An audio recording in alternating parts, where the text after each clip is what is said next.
King Rebel Pirate Radio. First time I heard. Alright, I've got an unusual one. Yeah. The Prodigy. Ah. Yeah, like the only dance band in the 90s that was okay to listen to if you were like a grunge kid or a rock kid, right? Mm-hmm. And I still don't know why, except for the fact that they were heavy as fuck. Mm-hmm. And, you know, obviously they sampled things like Nirvana and stuff in their music. But there's something about their attitude towards it which was pretty punk. You know, the kind of the garage band kind of like... Well, I mean, if you look at the imagery around like Keith Flint, rest in peace.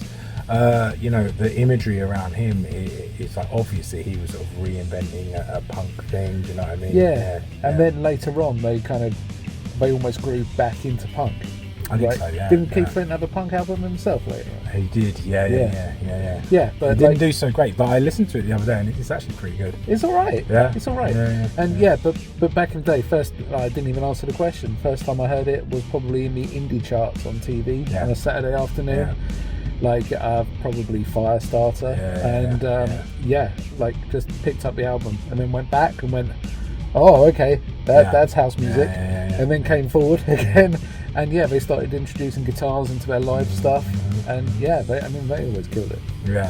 I've seen them live one time at one of the festivals. I think it was Phoenix Festival or maybe Glastonbury, and the live show, that's a massive part of the Prodigy, that they rock out like a punk band. They're fantastic players, you know.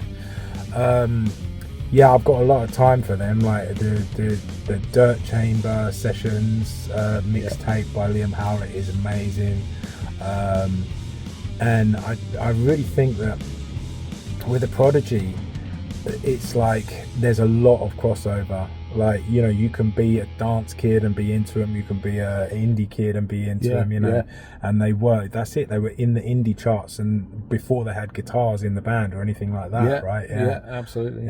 I'm going to double down on this. I remember clearly the first time I heard the Prodigy. Oh yeah. And it was at a party, and at the time I had no truck for any electronic music. I just wasn't interested, but whatever.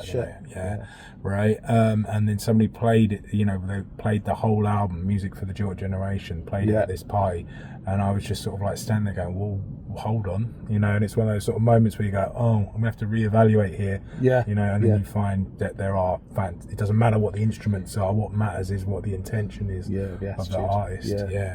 So there we go, the Prodigy. You've checked them out. You know you have.